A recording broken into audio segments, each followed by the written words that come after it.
गणेश की दृष्टि मुझ पर पड़ेगी तो वो मेरी ओर खींचा चला आएगा।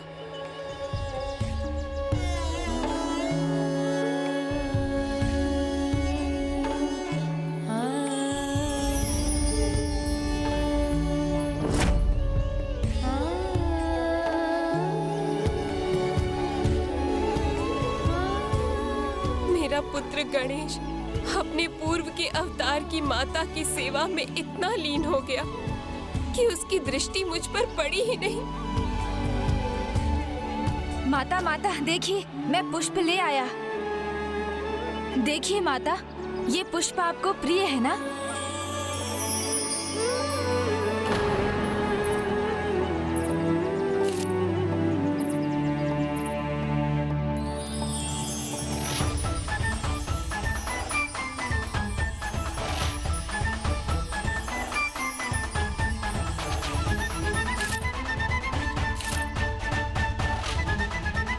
अब आप भीतर प्रवेश कीजिए माता। आइए ना माता।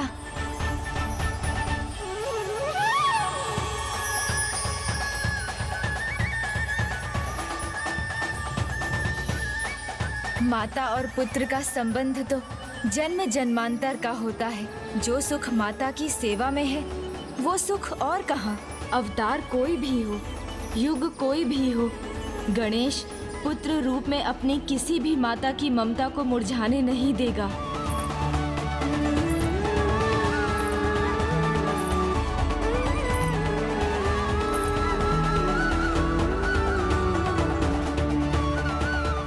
कितनी भाग्यशाली होती है वो संतान जिन्हें अपनी माता की सेवा करने का सौभाग्य प्राप्त होता है। गणेश तो परम भाग्यशाली हैं जिन्हें एक नहीं 2 माँओं की सेवा करने का आनंद मिला है। दोनों माताएं भी ऐसे पुत्र को पाकर धन्य हैं। माँ के प्रति ऐसा अद्भुत समर्पण, ऐसा अद्भुत प्रेम माँ की ममता को सार्थक ही नहीं पूर्ण भी करता है। मैंने उचित कहा ना प्रिय?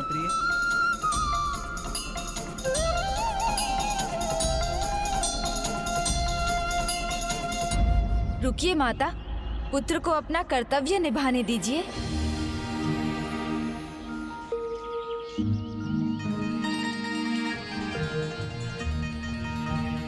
आइए माता।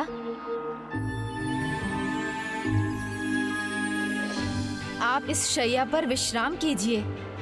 मैं पहले आपके चरण दबाकर आपकी थकान मिटाऊंगा और साथ में ही कथा भी सुनाऊंगा। फिर शेष कथा आपका सर अपनी गोद में रखकर आपको सुलाते सुलाते सुना दूंगा।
माता, मेरी प्रतीक्षा में आपकी थकी आंखें अब विश्राम करना चाहती हैं। थोड़ी देर उन्हें बंद कर लीजिए।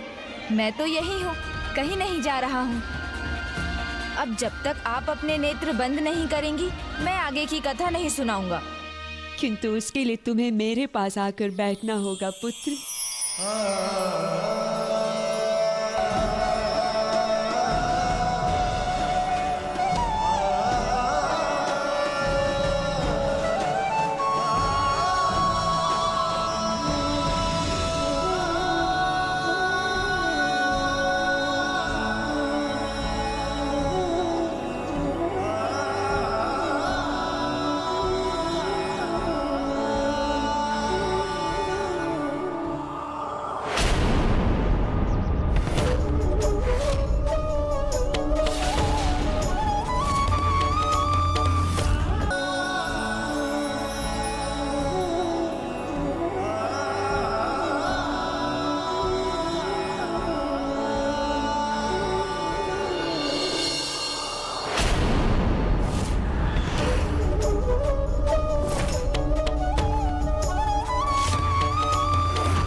पुत्र, आज कई युगों के बाद तुम्हारी माँ निश्चिंत होकर सोई है। मध्यम स्वर में बोलिए, कहीं निद्रा भंग ना हो जाए। मैं तो इसीलिए हिल भी नहीं रहा।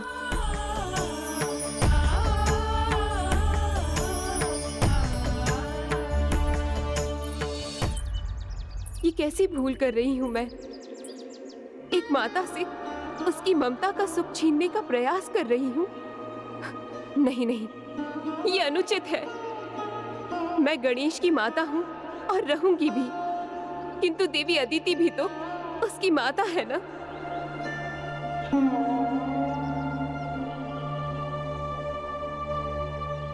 प्रेम की यही रीत है, त्याग और समर्पण। जहाँ ये दोनों है, वहीं प्रेम पनपता और बढ़ता है। पुत्र, तुम्हारी पूर्व जन्म की माता बहुत त्याग, बहुत प्रतीक्षा कर चुकी है। अब त्याग और प्रतीक्षा करने का समय मेरा है।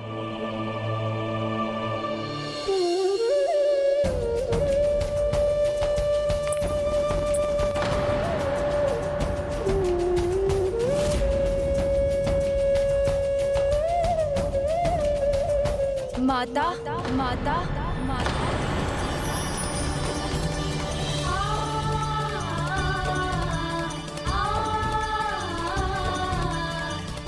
माता, माता।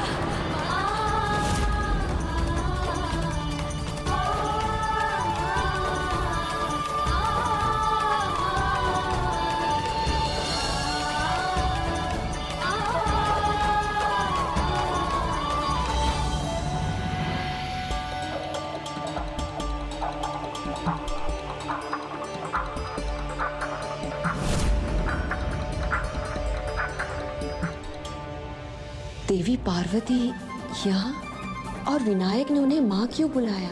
मैं वचन देता हूँ देवी, विनायक अपने भविष्य के एक अवतार में आपसे भेंट करने अवश्य आएगा। ओह, तो देवी पार्वती विनायक के इस अवतार की माँ है और कदाचित अपने पुत्र को यहाँ देखकर उनसे रहा नहीं गया। ये मुझसे अधिक और कौन समझ सकता है? एक माँ ही दूसरी माँ का कष्ट समझती है।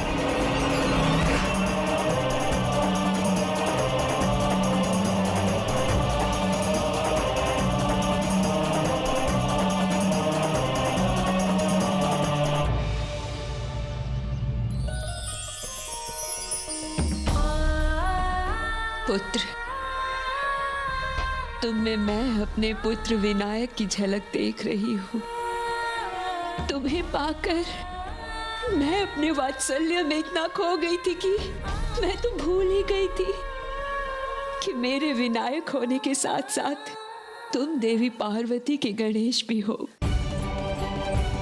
पुत्र, तुमने तो अपना वचन निभा दिया है। मेरी प्रतीक्षा का फल मुझे मिल गया है। किंतु पुत्र, यदि मेरे सुख से दूसरी माँ दुखी हो तो ये उचित नहीं है और ना ही मुझे इसका कोई अधिकार है। तुम तो देवी पार्वती के नंदन हो, इसलिए तुम्हारा कर्तव्य है देवी पार्वती को प्रसन्न रखना। देवी पार्वती को यूं यहाँ से इस प्रकार विचलित होकर मत जाने दो। एक माँ की पीड़ा मैं भली भांति समझ सकती हूँ, इसलिए मैं तुम्हें अनुमति देती हूँ। जाओ पुत्र, जाओ।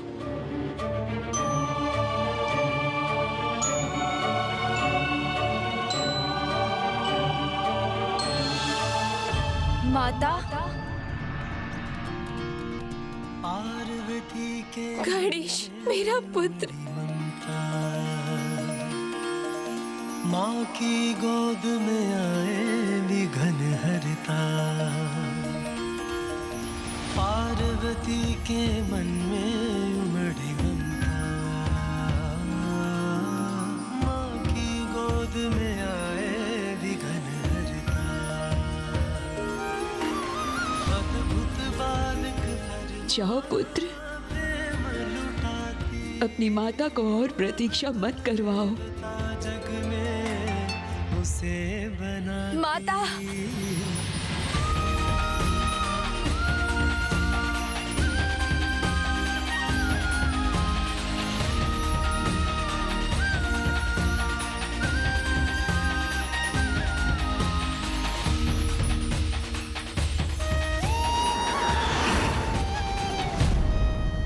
माँ तो त्याग की मूर्ति होती है। ऐसा निस्वार्थ प्रेम तो एक माँ ही कर सकती है। एक माँ के मन की पीड़ा आप नहीं समझ सकती देवी लक्ष्मी। मेरा पुत्र, मेरा गणेश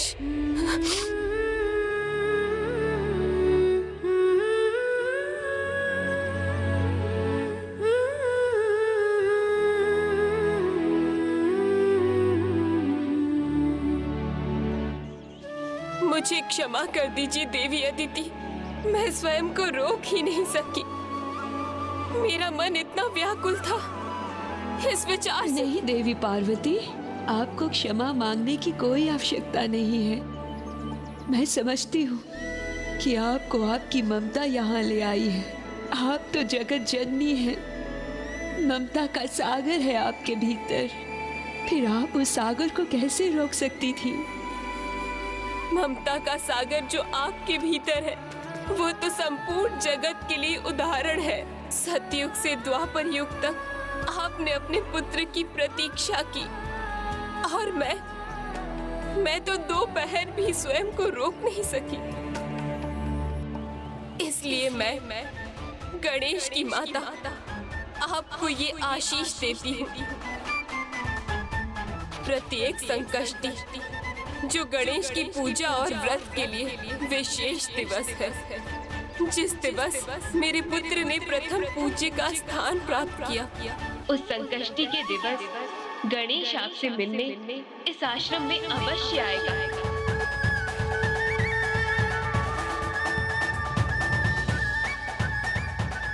और पुत्र गणेश, तुमने भी अपनी माता की ममता का जैसा मान रखा है वो भी अनूठा है, अद्भुत है। इसलिए पुत्र, मैं तुम्हें भी आशीष देती हूँ। जो भी नारी संकष्टी व्रत संपूर्ण निष्ठा से करेगी उसे संतान सुख अवश्य प्राप्त होगा।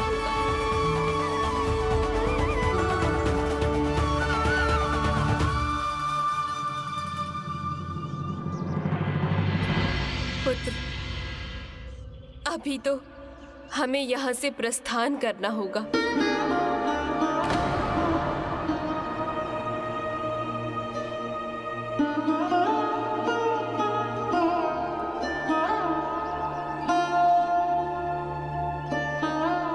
जाओ पुत्र। देवी पार्वती तो तुम्हारे इस अवतार की माता है। इनका पूरा अधिकार है तुम पर। और फिर जगत जननी ने तो मुझ पर एक विशेष कृपा की है। प्रत्येक संकष्टी तुम्हारा साथ मिलने का आशीष देकर मैं बड़े ही उत्साह के साथ तुम्हारे लिए व्रत रखूंगी पुत्र, और तुम्हारे आने की प्रतीक्षा करूंगी मैं।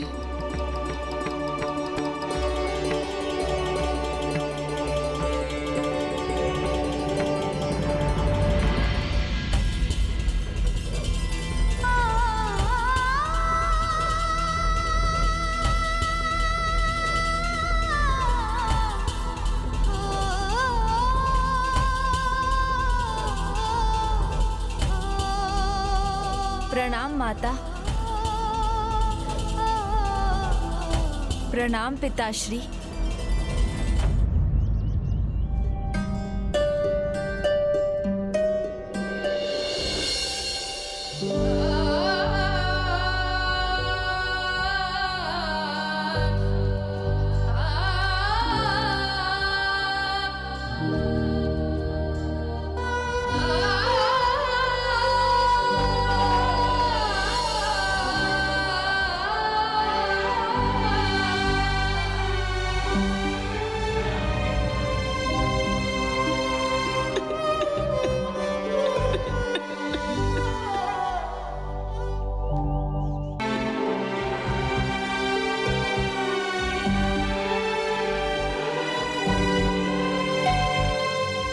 क्या हुआ प्रिय? आप इतनी उदास क्यों हैं? भाग्यशाली होती है वो माँ जिनके आंचल की छांव में संतान पलती है। देवी अदिति और देवी पार्वती दोनों को ये सुख प्राप्त है। देखिए ना स्वामी, किस प्रकार माँ और पुत्र एक दूसरे का हाथ थामे जा रहे हैं। और अब तो संसार की सभी नारियों को जगत जननी ने आशीर्वाद भी दिया है। जो संकष्टी व्रत करेंगी उन्हें गणेश के समान आज्ञाकारी और स्नेही संतान का सुख मिलेगा। परंतु हम देवियों का क्या प्रभु, जिन्हें उन्होंने आशीष नहीं, माँ बनने के सुख से वंचित रहने का अभिशाप दिया, तो क्या वो उस शाप को लौटाकर मुझे संतान सुख का वरदान देंगे? मैं सभी देवताओं को ये श्राप देती हूँ कि देवियाँ भी अपनी संतान को जन्म नहीं दे सकेंगी।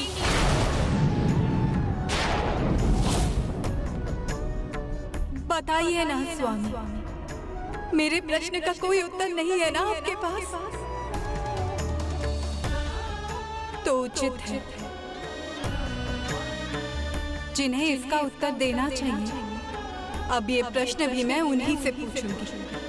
प्रिय,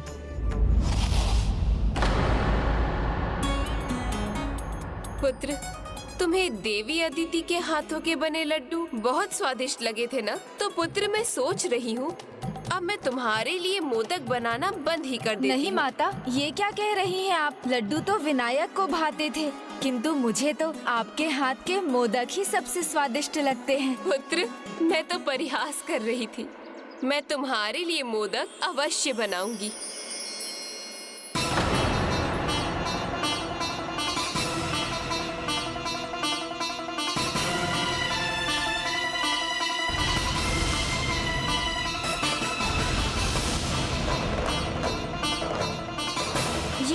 ये क्या हो रहा है माता? सब निस्तेज क्यों हो रहा है?